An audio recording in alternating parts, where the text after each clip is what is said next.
ज्ञानन्दकरी वराभयकरी सौन्दर्यरत्नाकरी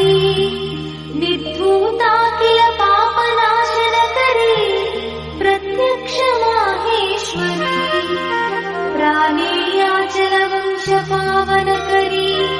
काशीपुराधीश्वरी भिक्षां देहि कृपावलम्बनकरी माता